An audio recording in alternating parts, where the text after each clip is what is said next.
I attended the special meeting of the European Council held in Brussels on Thursday the 20th and Friday the 21st of February, the first meeting of EU leaders this year. The meeting was convened by the President of the European Council, Charles Michel, following our request at the December European Council for him to take forward negotiations on the post-2020 multiannual financial framework. When we met in December, the MFF was discussed, but as part of a longer agenda. This included climate action, and we endorsed the objective of a climate-neutral EU by 2050, and of course Brexit. Following our request, President Michel presented a revised budgetary proposal, our negotiating box, on the 14th of February. Please. The proposal was informed by a series of bilateral meetings he held with leaders in the preceding weeks. I discussed Irish interests and concerns with him on the 12th of February. It also built on extensive consultations at official level. As the House will be aware, the Commission published its proposals for the next MFF in May 2018. This proposed an overall level of 1.11% EU 27 GNI. Sectoral proposals covering 37 EU funding programmes were also presented by the Commission. Negotiations intensified in the latter half of last year under the Finnish presidency. These discussions revealed marked differences between Member States. Some considered the level of spending proposed by the Commission as too high, including a group strongly of the view that spending should be kept to no more than 1% of GNI, and those who believed that continuing to support existing successful programmes while also equipping ourselves to meet new challenges required a higher ceiling and a bigger budget. The European Parliament, which must give consent to the new budget, shares the view that a larger budget is required. For our part, the Government has always said that we are open to increasing contributions once existing policies such as CAP are properly resourced and added European value is demonstrated. The Finnish Presidency proposal ahead of the December Council set out a ceiling of 1.07% GNI. In his revised negotiating box, President Michel proposed 1.074% of the EU GNI, or some 1.95 trillion. As deputies will appreciate, these negotiations are broad and cover many areas of EU policy. Each Member State has its own particular areas of interest and priorities. As with all budget discussions, especially those involving 27 Member States, it takes time and effort to bring positions closer together and to find a compromise to which everyone can agree.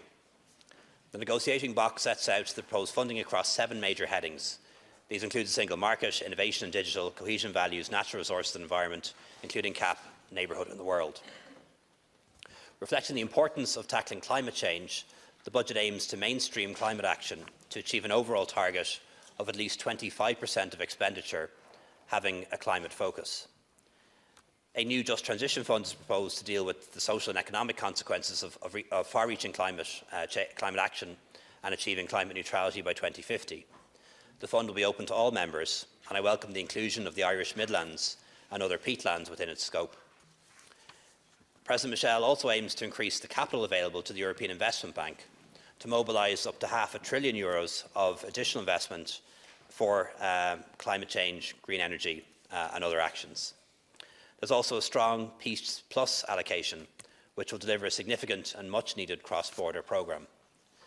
While the latest proposal shows an increase for CAP compared to the original Commission proposal, it does not go far enough, and I raised this point to President Michel when I met with him in Brussels. In this meeting, I set out Ireland's well-established position on the need to protect CAP as an important, long-standing and well-functioning policy, and one that is of vital assistance to our rural communities, rural economy and farm families.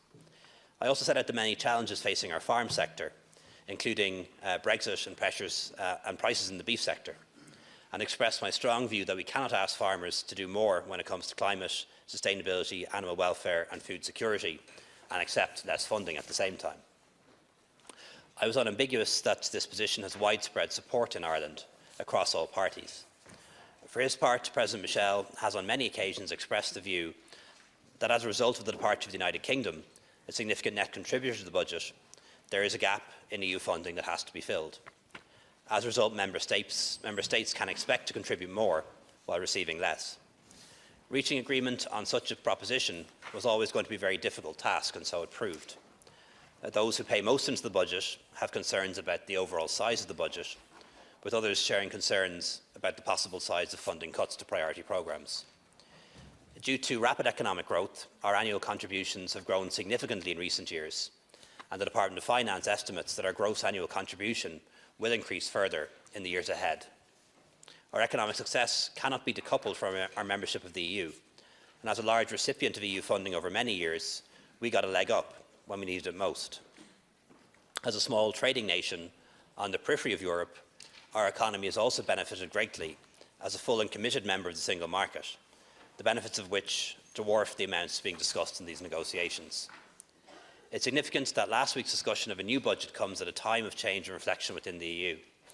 In addition, the departure of the UK in May last year, a new European Parliament was elected, and a new European Commission under the presidency of Ursula von der Leyen took up office in December. Work is underway to prepare for a conference on the future of the European Union. Irish people are strongly supportive of our membership of the European Union, and we want one that's built on values. And this perspective is very much reflected in the strategic agenda as agreed by the European Council last June. This focuses on protecting citizens and freedoms, developing a strong and vibrant economic base, building a climate-neutral, green, fair and social Europe, and promoting European interests and values on the global stage. Ireland's input was informed by a series of citizens' dialogues on the future of Europe led by Minister McEntee.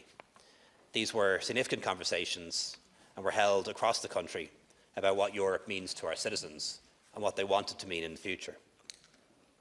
In recent times, we in Ireland have seen firsthand the value of European unity. The Union is a union of nations as well as people, one in which small states are protected and respected. We should not neglect the costs of EU membership. We must also reflect on the benefits and advantages it confers on members. Investments made through the MFF are vital for delivering European added value and for furthering the European ideals of solidarity, partnership and cooperation. It's important that the MFF is appropriately funded to meet the challenges faced by the European Union. In addition to discussing the MFF, last week's European Council also agreed a declaration on the situation in Idlib in light of the renewed military offensive by the Syrian regime and its backers. We called on all actors to cease hostilities and to fully respect their obligations under international humanitarian law and international human rights law, and to allow unimpeded and direct humanitarian access to all those in need. The Taoiseach will provide further details on developments in Syria in his statement later. While agreement on the MFF was not possible on this occasion, I expect the European Council to return to the matter in the weeks and months ahead. The next regular meeting of the European Council will take place later this month on the 26th and 27th of March. The agenda for the March European Council typically includes an economic element, and the provisional agenda provides for discussion on strengthening our economic base. It's also proposed to discuss digital issues. Leaders will also discuss enlargement again, having agreed in October to revert to this subject before the EU Western Balkans Summit, which will take place in Zagreb in May. As ever, leaders will take the opportunity to discuss external relations and other topical issues, and I anticipate we'll have the opportunity for a pre-European Council debate here in the House, and further detail can be provided on that occasion. When it comes to European matters, there's always been a large degree of consensus in the Oireachtas and support for the government of the day. While a new government is being formed, however long that may take, the current government will continue to represent Irish interests in Europe, as well as make the case for what we believe is better for Europe as a whole. I welcome the views of other leaders today and in the days and weeks ahead, and they will inform our approach in these negotiations. Our strength during the first phase of Brexit was the unity that we enjoyed and indeed built up among fellow member states, and also the unity we saw at home.